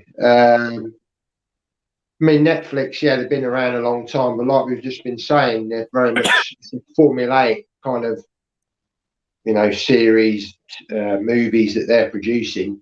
I think streaming is still very much in the early days, but I think it's going to take a lot of, like I say, consolidation, studios merging with each other, certainly for platforms. But I think the infrastructure's there. I think it just needs development. And I think the streaming is far more developed than certainly for electric cars, because how the heck they're going to power electric cars I don't know. Can't see that happening anytime soon. But petrol. But yeah. You just put a charger in my street for electric cars, so it's taken up 2 car parking spaces in a street that's already rammed. It's been there about 3 months. I haven't seen one person use it yet. No, but I mean, look at the price of doing gas electric at the moment. Yeah, for sure. Mind you, even diesel and fuel still expensive, isn't it? So, but I mean, how if everyone plugs in at the same time, the national grid's going to overflow and it won't be able to cope with it. So I don't, the infrastructure's not there for electric cars, but I do think the foundations have definitely been laid for streaming. I think it needs more development, but I think Disney is certainly leading the way with it. You know, you look at their 4K, they've got Atmos, IMAX enhanced. People think, oh yeah, you know, I want to go and watch that because I can't get that on physical. I mean, it even draws me in. You know, I think, well, yeah, I'd like to see the IMAX enhanced version of that film. Can I get it on physical? No. So I'm going to watch it, you know, on Disney. I mean, I've given up collecting Marvel, partly because of, well, the main reason is space. I don't have the space. But also, like you say, there's just so much content coming out, and it's literally, I can't keep up with it before the next film's coming out. But yeah, anyway, that's my thoughts. Dan? Yeah, so I got to say, Disney have got it spot on, unfortunately. You know, you can't knock them because, I mean, when we had it for a month, I was impressed with the stream quality. I was impressed with the sound. But to go back to like Big Paulie's question, that I remember a few months ago, someone sent me a link to a video a guy done called Films at Home, and he actually pointed out how many subscribers Netflix lost after kind of the lockdowns finished. So yeah, they've lost a lot as they kind of axed a lot of projects, didn't they? Yeah. So that's why I say, going back to early part of the stream, I don't think they're ready to take over fully. There's a lot of people who want to still go out and experience films at the cinema. I see HMVs busier. Like I went FOP in London Monday, and I see a lot of people walking around with like stacks of films what they had on offer, which was nice to see. I haven't seen that for a long time. Yeah, that's good. my fault. That's good to see. I don't see that because I'm not going in the shops, but yeah, it's good that you're seeing that. That's a definite positive. What a big one that really surprised me. I went in to get Dog Soldiers on release, just a regular single one, and there was a lot of people disappointed coming in that 20 minutes because they sold out, and I haven't seen anything sell out for a long while in a store. I was quite impressed with that. Probably only had 3 copies in. Oh, was it? I think they did have to bring Cobra Kai forward, didn't they, the season before last, because their memberships were dropping like a stone. So I know they rushed the series 4 Cobra Kai, I think. Okay, that's why they done that. The membership back up. I didn't know that's why they done that. I'm pretty sure I've had it somewhere. I'm pretty sure you might be right. It's usually Christmas, isn't it? That they done with they do Cobra Kai. Interesting. I think that I mean, I don't really know too much about the infrastructure for streaming, but I think that I think Disney are. I do agree. Disney's got it spot on. It's only a matter of time before people learn from that, and you know, I can see this just growing. You know, the infrastructure or what they're doing. They're obviously working on it day in, day out, and it's only getting better. We'll see. I'm such a half glass empty person with streaming and DVD. But anyway, so Jamie Powell. Hi Jamie, how you doing? He's obviously back at work now, I'm assuming. Good afternoon, fellas. On my break at work. Hope you're all well. Any films in particular looking forward to this month? That's a decent question. So take it how you want, whether that's a release of something or something new coming out in the cinemas. Me, Black Phone. I'm looking forward to that coming out. I think next week. Yeah, have you seen it? I haven't, so I wasn't going to pay Amazon. It was just available to digitally buy, so I've just been waiting, and I find it quite tough with the school runs to get to the cinema. My local cinema's not that old, but they intend on showing things after 1 o'clock, so very little I can see now. I actually really enjoyed Black Phone. I was impressed by it. I haven't heard anything negative about it, so yeah, I went into it with low expectations. It's not really my forte of a genre, but I was very impressed, and it is one that I will be getting at some point. Bumper, and anything? Smile as well. That's another one I wanted to mention. Looks good. Yeah, I know. Paulie saw that and has done a review on it. Yeah. I know very little about. I'm with Dan on Smile. I'm looking forward to that. I'm looking forward to Hellraiser, as we mentioned earlier. Okay, yeah. I had a bit of a jump start because I went to a film festival in August, so I've already seen Barbarian and Terrifier 2, so they would have been both on my hit list, but I've seen them now, so they were both really good as well, mine. But yeah, definitely Hellraiser, definitely Smile. Physical wise, I'm not sure really. I always do my video, don't I, on releases on the Yeah. Monday on physical media, but the calendar's been down on Blu-ray.com for the last 2 weeks, so I don't really know what's coming out. I got to be honest. The Black Just Phone go is out in mind, but just instead of going on the calendar, go into forthcoming releases or something like that. I'll have to have a play about. That'll give you it all in month order. Yeah. But I'm struggling with physical media. Forthcoming or What's coming up now over the next week or two? Is there any big hitters coming out? We just had Lost Boys and Poltergeist, didn't we? I'm trying to think now. What else is left for the rest of this month, really? You got The Thing, Titans of Cult release. Yeah, I'm happy with my Arrow Blu-ray and the thing. I don't know how the picture quality can get any what is better, I've got to be honest, but, you know, maybe it does. I've done a video on what's coming out and what I'm intrigued by, what I want, what I'd like. But a lot of it is standard release stuff, not the special editions. Yeah. Yeah, I don't know. Matt, anything you're looking forward to? Physical wise, Highlander, isn't it? Highlander at the end of the month. I was going to say that. Yeah, and Maverick as well. Got Maverick. Oh, yeah. Did enjoy that film. Really enjoyed that at the cinema. That was fantastic. Yeah. Certainly for me, #1 film of the year. That for me. But yeah, keen to see what Highlander looks like on 4K. Fantastic film, fantastic soundtrack.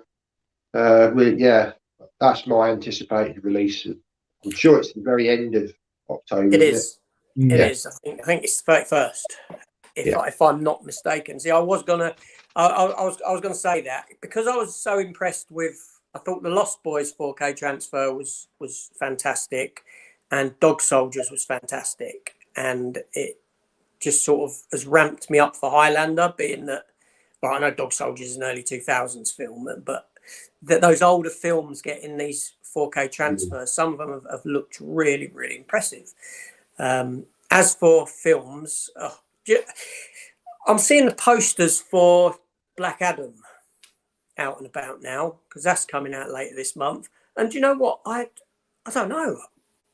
I don't know. I just feel like, Black Adam's coming out. Okay. You know, you'd think I'd be in the comic book side of things, as Dan knows. He's very sort of up on that, aren't you, Dan? That I would be, and I just feel like, okay, yeah. Black Adam. I think DC, because there's so much recently, you know, with all the Batgirl and the Flash is all up in the air, and just feels like, I think everyone's kind of lost interest in sort of the DCEU, I suppose. Yeah, because you don't know what. Yeah, you don't know what's what with it. You don't know. No, what's happening. No, I don't think I'll go to the cinema to see it. I'll just happily wait for it to probably pick it up physically. Yeah. So anyway, so Danny says, can we call Blu-rays retro now? Getting there, isn't it? Getting that way. It's not far off, is it? Come on. Screen Factory just announced their releasing the Dawn of the Dead remake on 4K. Okay, that's interesting. I don't think I would. I've got it on Blu-ray. I don't think it's one I'd upgrade to be honest. What the Screen Factory prices anyway. I'm not going to upgrade everything. It's just, I mean, I've done it through VHS to DVD to Blu-ray. And when I was in that Blu-ray world, I said, I'm not going to go to 4K. I said that to myself. But then the pandemic hit. I got a little bit of a tax rebate. And that's when I bought a 4K TV and 4K player. And then it went 4K. So, it's just loads coming out. I did disappear. Screen Factory do seem to really put a lot of effort into their releases, though.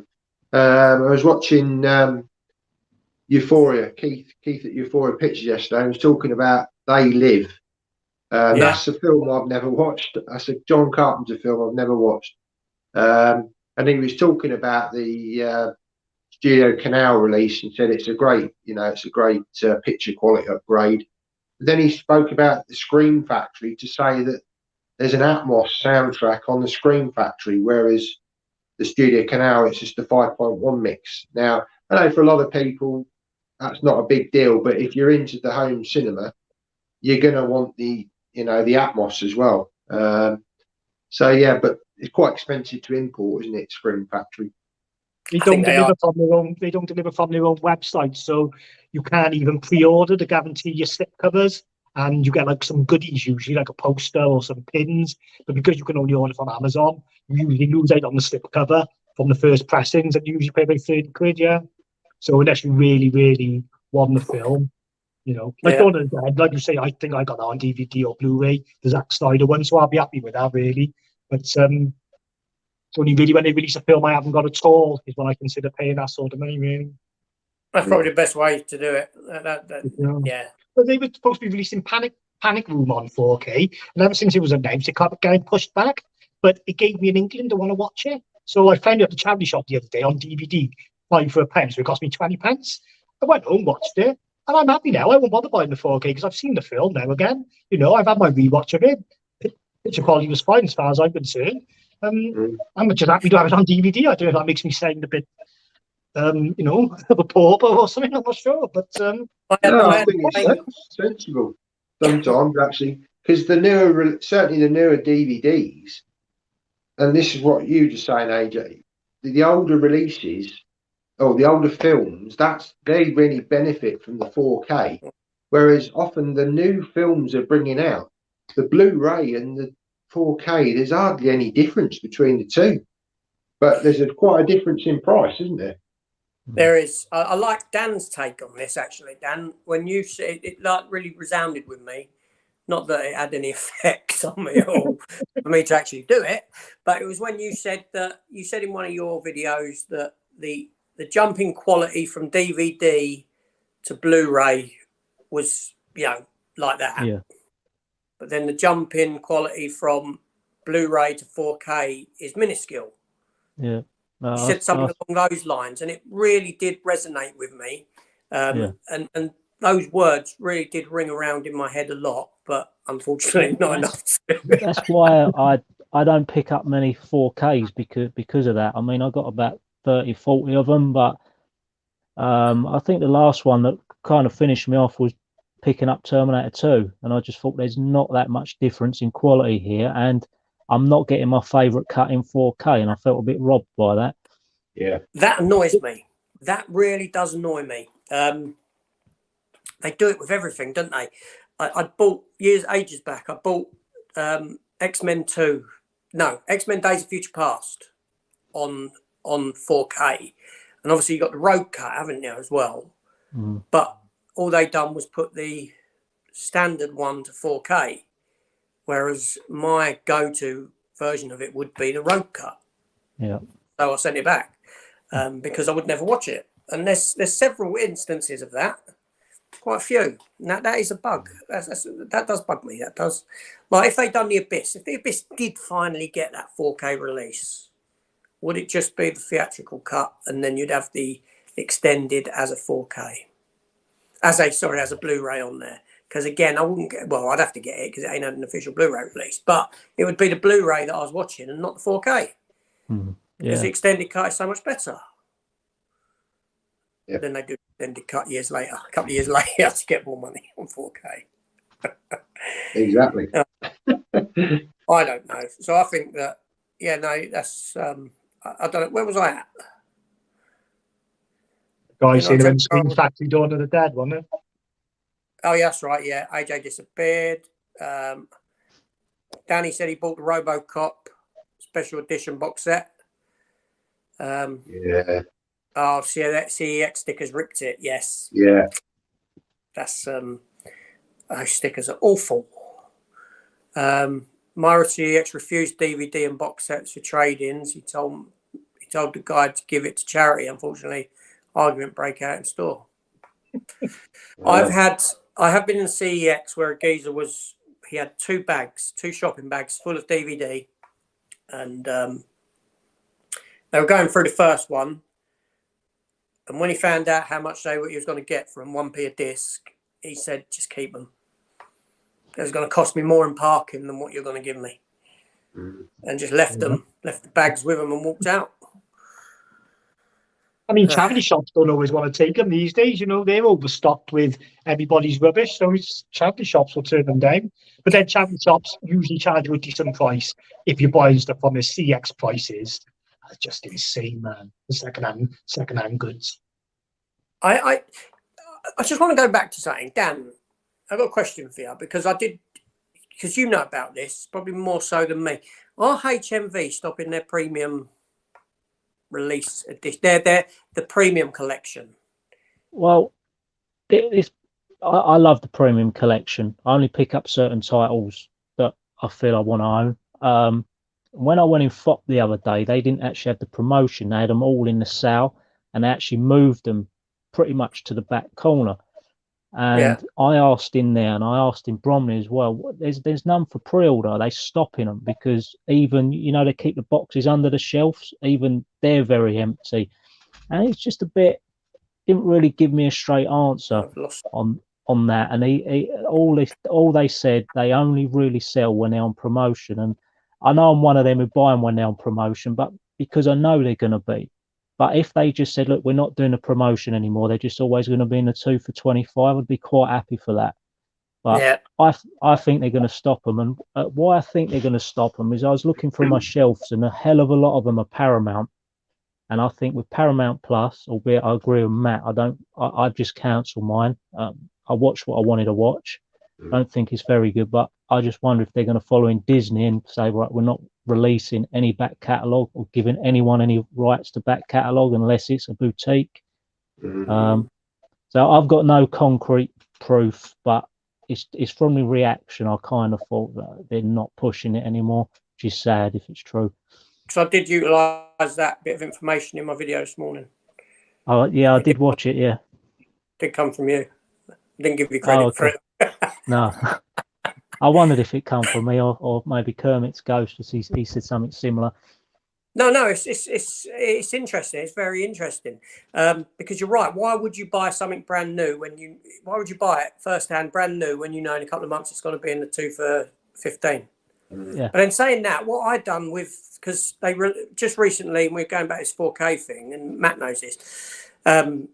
Thingy was released in 4K, weren't it? Fatal Attraction. Fatal Attraction, yeah. Oh, yeah. And I've been looking at the film for a while, and I did pre-order the 4K, but then I thought, hold on a minute, why don't I just get the Blu-ray version instead and save me some money? 2 for 15, and that's the way I went. And I felt really good when I came away with it. I felt really good that I bought that for essentially £7.50. I got the first the original King Kong film with it to make 2 for 15 because it's a classic film anyway. And I felt really good. I'd only spent £7.50 for this instead of 30 quid or whatever it was. That's a good release as well. You get art cards and a poster. I see you unbox that, Matt, and I actually felt quite sorry for you for the price. I know you got it cheaper, but I just thought, the one you done, is it a rip-off? And I just felt I felt for you with that because I just thought you're not getting anything more, and it's a good print on the Blu-ray as well. Yeah, come on. There's no way to pay 30 quid for it. I mean, it's all right. It's all right. You got the little tickets, the little cinema or theatre tickets with it, or whatever it was. Yeah, but again, that my recent video on it, Paramount releases these special editions that they're doing. It's almost like they're half baked. You know, there's not much effort going into it. Whereas you look at Warner Brothers and they're still producing quality sets. The Star Trek one was nice, but it wasn't worth the money. I mean, again, mine was slightly damaged, so I got some money off of that, so it wasn't too bad. But if they're going to continue with producing these limited edition sets, they need to really sort of up the game a bit. But I mean, it all comes down to price. I mean, that Crawl set that you got, that's quite a nice set. But again, if you look at the price point of that, it's about 5 or 10 quid dearer than maybe Paramount they seem to be doing them sort of 29.99. You're looking at crawl. Was it 39.99 or something like that, or 35 quid, something like that. But it looked a little bit more quality. So I don't know. It's all swings and roundabouts, but I just want to say, just looking at my box sets now, I always forget to mention, but the Indiana Jones is Paramount, and that's one of the worst 4Ks I've ever seen at that price point. £80 for that set was horrendous. That's Paramount. It's just an insult when you consider it's a lovely hard slip box, digipack inside, all embossed, spot glossed, and that cost me £20. Yeah. Now I've still got the Blu-ray with the book, the leather bound book, Henry Jones's book. I've not upgraded to 4K on those because they look really good on Blu-ray. I did upgrade to 4K on them. Where were we at? Danny again. CEX overcharges for physical media. A couple of years ago, it was cheaper. It was cheaper a couple of years ago. DVDs were. It's £1 section now, isn't it? Do they do anything? I know they used to do 50p section. They got to make their money, ain't they? Paulie says basically HMV stores are now just larger mankind selling some movies. That's the way it's gone. Dan, when you was up in London, did you say you went up there Monday? Yeah, Monday, yeah. Did you go Forbidden Planet? Yeah, I could have spent a fortune in there. Yeah, a lot of good new Super 7s, but I mean, it's just my daughter's birthday, so I had to sort of rein it in a bit. Like, good stuff in there. A lot of new DC figures, which was nice to see. Because they're done by McFarlane, aren't they? I'll say, wait there, because I picked something up yesterday. Keep talking. Yes, they had a lot of new Spawn stuff as well. We'll say a lot, about 3 or 4 new figures. Interesting though that they haven't sort of dipped their toe into physical media because it's relevant, isn't it? They did a few years ago. I used to go once a month, payday weekend, and they had quite a nice sort of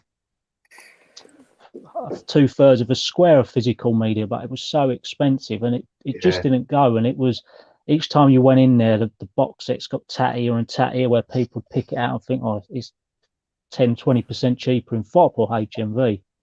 Who is that? Forbidden Planet used to do physical media downstairs. All the graphic novels. Didn't last. Too expensive. I went in Planet yesterday, but the one in Croydon, and I picked up for my Spawn set, that one there, Spawn Raven. Oh yeah. I think I've got Raven up the top. Yeah. But it had actually been reduced. I picked it up $15.99. Now she went for $9.99. So I was well happy. That's a bargain. That's even better. So I was very happy with that. Ironically, out of all the Spawn figures I've got, I haven't got Spawn himself. Yeah. I haven't got a classic Spawn. Yeah, I've got a Spawn. It's made by Retro Reels. You see it on the box. Yeah. They're doing masked and unmasked. You pick that up for about £20. It's good. Okay, I'll have to have a look. Because I just ain't got a classic one. But anyway, so HMV, yeah. So what I was going to say, Dan, because you buy some of this stuff. Have you ever picked up in HMV anything from that sort of toy section or anything like that? Yeah, I've got a few things what are on my wall behind the camera. They're the the Kenner Marvel figures. I picked up a few of them in there. Okay, from HMV. Yeah, only because it works out that they're £5 cheaper than everywhere else. They're normally £20 in Forbidden Planet now. I picked up a few pops, but again with pops, I only buy the ones that are my favourite characters. But never bought a T-shirt in there. Never bought any candy in there. I just don't get why someone would want to pay £4 for a can of pop. It's expensive, isn't it? Yeah. What about you, Bumper? Do you ever, when you go into HMV, what are your thoughts on it? Do you see what Paulie's saying there? Yeah, I see what he's saying. As soon as you walk into my HMV, the physical media is not on the front shelves that you see, the impulse buying shelves. It's all t-shirts, hoodies. You get these silly t-shirts that come in cereal boxes. You got all your pops. You got all your figures. Yeah. Your snacks. You've got to get halfway into the store before you get to the movies. And what I noticed in my local HMV now is in the middle of the store, they used to have the horror section, and the 4Ks and the Blu-rays. Then it can push to the back of the store, and there's all the vinyl in by there now. So it goes merch, vinyl, then films. Now in my Wow. HMV, so hey ho, I suppose. But I find the merch just too expensive. Like Dan says, you know, I'm not paying £4 for a can or £6 for a white chocolate Twix just because it's come from America. You know what I mean? It's just people are mad. Yeah, it's expensive stuff. I've never even bought figures of that from HMV. I bought a T-shirt or two in my time. Not for a long time though. When there was one in Croydon, but since that has closed down, I don't think I've bought a T-shirt. But I've never bought a figure in there. I've never, because they seem to just stock the ones that are relevant to, like for Marvel. I get some Marvel figures now and then. So they only seem to stock the ones that are relevant to the film that's out now.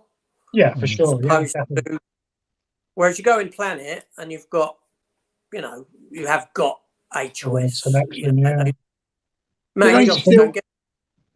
Do they still sell the electronics? Because when I did used to go into the HMV in my lunch hour a few years back now, 6, 7 years ago now, they were into like the turntables and radios. Do they still do that stuff?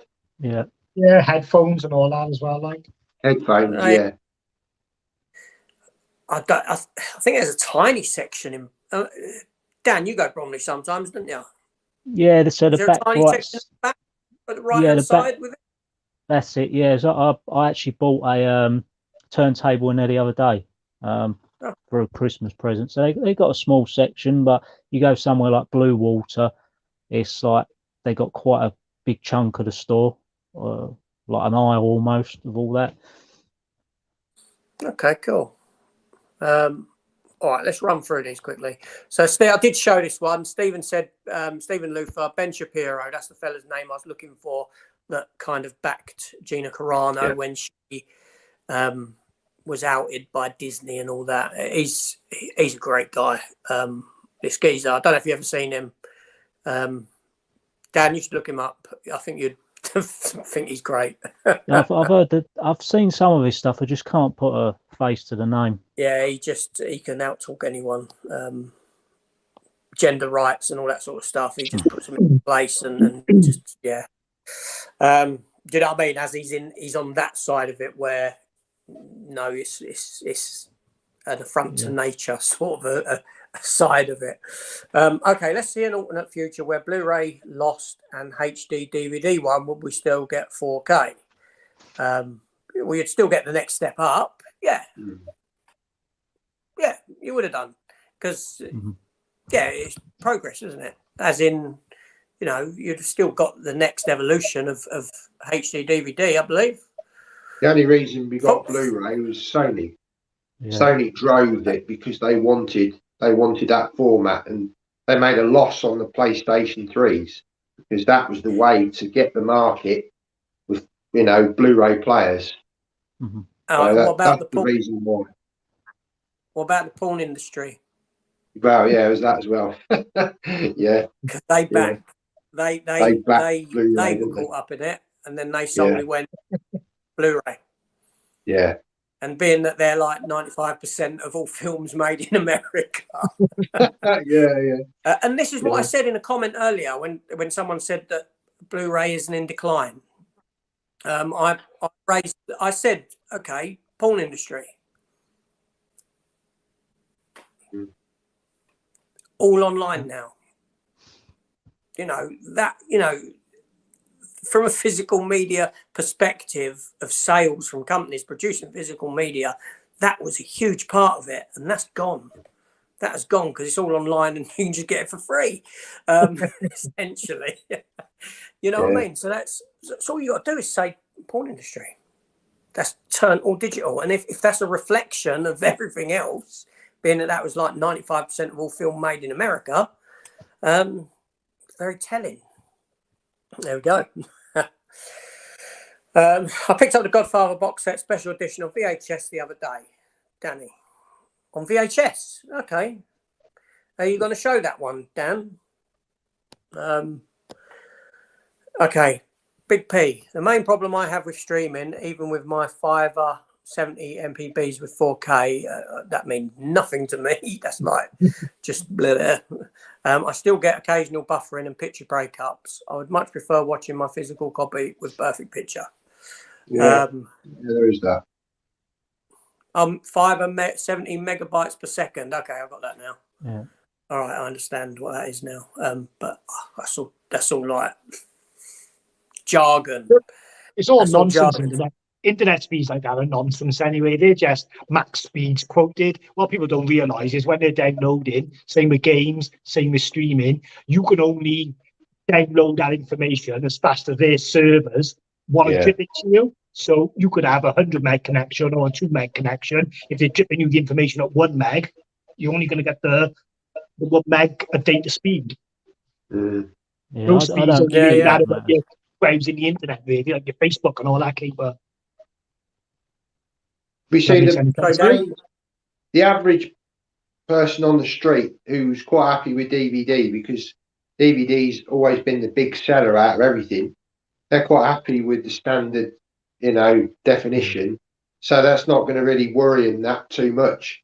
But certainly for physical media collectors, yeah, you obviously want to get the best version of the film you can because you've got that love of film. So you're going to, you want to pick up the best version. But for the masses, that's not a huge problem to them. Yeah. Dan, were you going to say something a minute ago? Yeah, so we've got our broadband was recently upgraded. It's like it hits over 200 meg on my Xbox, which is really quick for downloading games. But I find Netflix, when we had it watching 4K, you could see the blockiness, almost pixelated in the dark scenes on 4K Ultra HD. So I don't think that speed, as Bumper was saying, what you actually get reflects what they're providing you. Honestly, don't.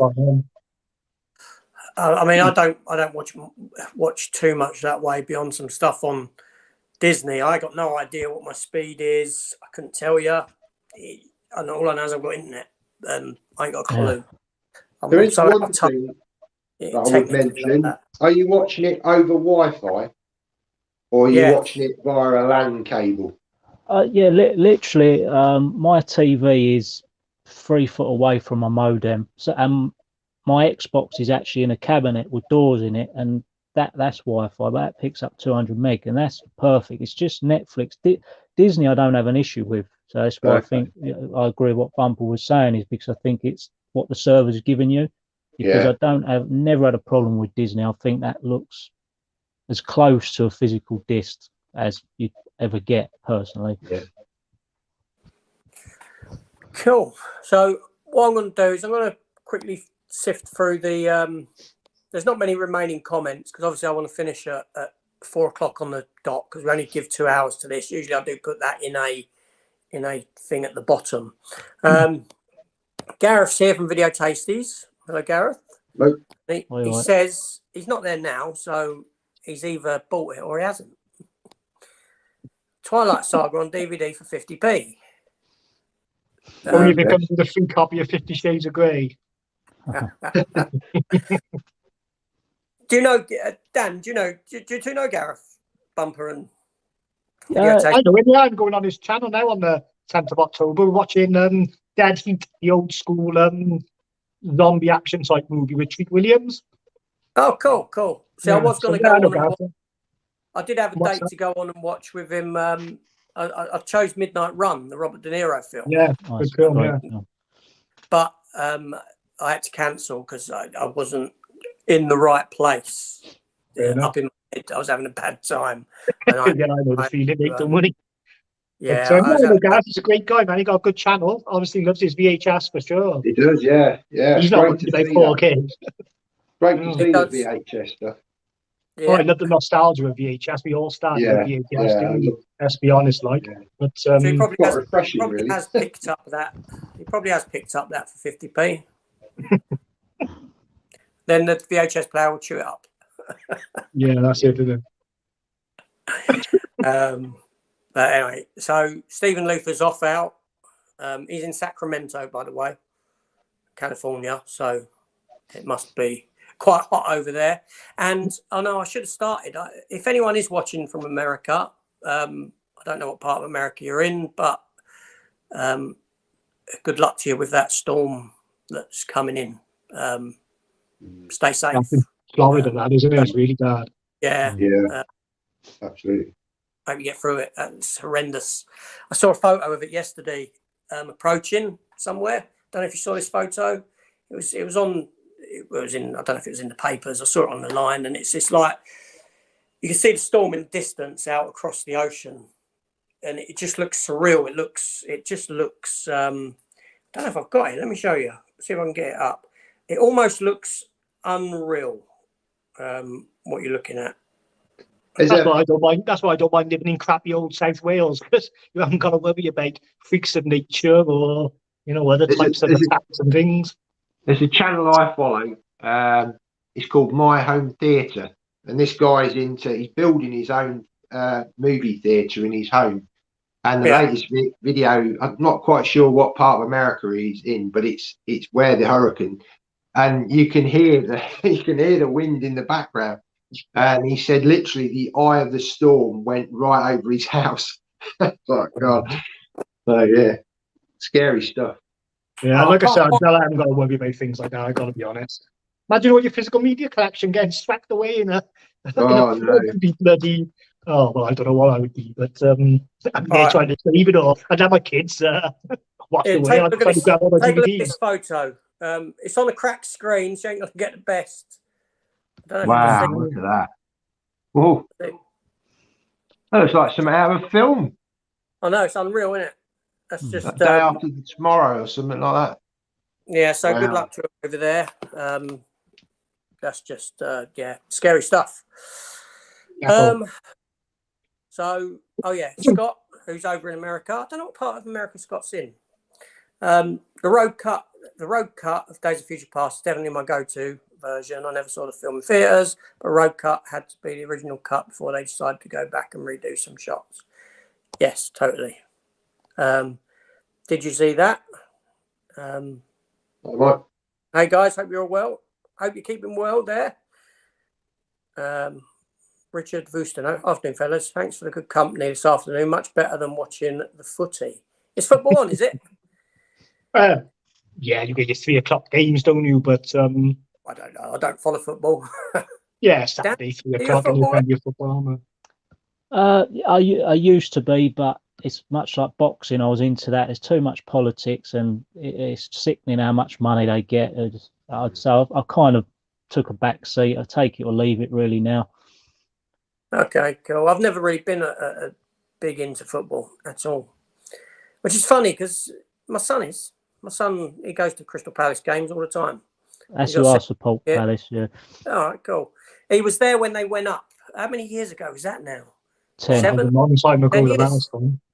10 years. Yeah, he was at that game when they went up, and he's been going ever since. Yeah, much better. It was Sony invented game system to Blu-ray systems. That's Scott again. They still do 4K. They are the masters at 4K, if you ask me. And then Danny, this is my life. I'm on my way. I'm off now, guys. Great stream. Time to watch a movie. I post a pic of my VHS on Facebook. All right, Dan, do that. Thanks a lot, Dan. All right. So that's me at the end of the comments. So I'm gonna. No more comments. I won't read no more comments. If anyone is writing, we can just sort of have a wrap up. So, yeah. Anyone want to say anything? Anyone got anything on their minds from this, of any subject that they want to get out and share? I was just going to mention quickly. Oh, go on, sorry, go on. One thing I just need to quickly get into, Matt, is you've got to pick up They Live just the film on Blu-ray. It's a fantastic film. I'm sure you enjoy it. Okay, I will do. Yeah, cool. Cool. But They Live. I'll actually, I need to give it a rewatch. I'm not a fan of it. Oh, I'm not a fan of They Live. I was young when I saw it. It was sold to me on the fight scene that goes on for maybe 10 minutes, is it? yeah. And I don't know. It's one of those films that I keep seeing in CEX, but it's about a tenner. And I don't want to pay a tenner for it. But it's a film that I want to revisit and see if I get more out of it now than what I did when I was a young lad. I get more out of it now. I think it's more. When it come out, I was only a kid, but you can see it's still very relevant now. I feel. I should revisit it. It's one that I'm not against revisiting. It's just do you know what I mean? When you're young, do you know what I mean? You know what it's like when you get older. Bumper, you was going to say something. Sorry. All I was going to say is, because we were talking about the VHS stuff, I was watching a documentary the other day on VHS, and it was telling a story about when, like, some movies in the 80s were banned from the UK. That people would go abroad and bring copies of the movies back, but they'd always get caught in customs with the movies and have them confiscated. So with a VHS, what they used to do is get a screwdriver and do the VHS, take the case off, just put the reels of film in the back pocket, go home, and then just screw it into another cassette case. It just blew my mind, that's all. I just thought it was hilarious, the schemes they could get up to. Does that sound familiar, Matt? Yeah. All right. When back in the VHS days, I'll share this little bit, and I've shared it before. Back in the VHS days, I would go into Blockbuster Video. I'd rent a film that I wanted to rent. I'd go home, I'd pirate it onto another thing. You know, we used to connect your VHS videos together. And when you had the old top load of VHSs, they were fantastic. They would block Macrovision. So Macrovision was a system that was put onto, for anyone who's listening, that was a system that was put onto VHS tapes to prevent piracy. But the old top loader first ones would block it. So I would pirate film, then I would unscrew, pop out the reels, Oh, right. go back to Blockbuster with it. Give them the pirated copy. To be fair, the pirated copies were pretty good because they were straight off of the Yeah, original. They didn't lose too much quality. It was just a slow process, wasn't it? Because you had to watch the entire film while the other you had to go through. It's not like ripping a disc to a disc sort of thing, like. But I used to have that set of made hilarious. But I never done what you've done, swapping the videos. And I used to supply. You know, I'd go into school and the teachers would come up to me and they'd say, like my early days of secondary school, what films have you got? What films? Well, I've got this, I've got this, I've got this. Can you do us a copy of that? Yeah, all right. I wish I knew you back in the day. I'd go all the way to Cyprus to get my dodgy VHSs. Remember the big boom in Cyprus? Everyone used to go to Cyprus and buy loads of videos. Yeah. We got all ours. My mum's a massive horror fan, and I was watching Trevor's video announcing you doing your video nasties, but I remember all that kind of stuff in her house. My mum's still got a lot of it. It's just amazing to see. Yeah. Those were the days. They were, but you know, rewinding, your tape getting chewed up, drop out lines when you ejected it halfway through a film or something. I can always remember when I was young, my dad, he must have got in contact with this bloke. He used to draw up in his car, open his boot, and he was like, "Yeah, what film do you want?" And I look back at it now and think, bloody hell, that was a bit dodgy back in the day. You know, where's he getting all these films from? Well, I think I mentioned it before. The old ice cream man ran my way. He used to supply porn films to kids. Oh God! I'm thinking back now. We'll have a 99 and a 69, please. He was this Turkish fella. I said it all. He would like. It was. Those were the days. Christ. We used to have a van drive round our place back in the day, renting videos. Did you used to have that? Like a a van that would come through with videos into rent? Yeah, I did. I had that. Yeah. Back in the That was day. good. But I did used to get, I had this one video store. I was there when they first opened, and I used to get all the cardboard cutouts off them when they were done with them. And I used to have a Predator one, and it stood about 5 foot. It was for Predator 2, but it was like a silvery sort of, you know, in the shape of the Predator, and it was silver, and the Predator was in it all in a sort of blue outline all the way through the picture of the Predator. So it almost gave it that sort of invisibility effect to it. And I went down, as soon as I had that up, I went down and goes, "Can I have that when you're done with it?" So about 3 months later, I'm walking home with this Predator thing. And when I left, I lived in Coulsdon at the time, which is in Surrey. And when I left there, I left it behind in the attic. I didn't take it. You know, 5 foot tall Predator. And I had one of Ben Affleck as well as Daredevil. I just left it behind. I used to ask them for the posters all the time, like when they were finished with the posters, could I have them out the window? They were always pretty good with it, yeah. Yeah, they were, yeah. I used to get them. I used to have all the Puppet Master posters. Yeah. And the Puppet Master films. But there we go. Anyway, gents, it's 4 o'clock. So I'm going to end this. Just hang around because we're still live in the back room after, and we can just sort of say our goodbyes. Thank you for everyone who joined and all the questions and that and the comments. Bumper, thank you for joining us. Fantastic. Thanks for having me, mate. Welcome on again sometime. Dan, thank you for coming. Yeah, I really appreciate you having me on. Really enjoyed it. Cheers. We'll have a discussion about if we want you on again sometime. No, we'll have you come on, joking. Matt, thank you. Yeah. But yeah, to great. everyone who's commented, thank you very much. Thank you for watching, and see you all soon. Take care and goodbye. Goodbye.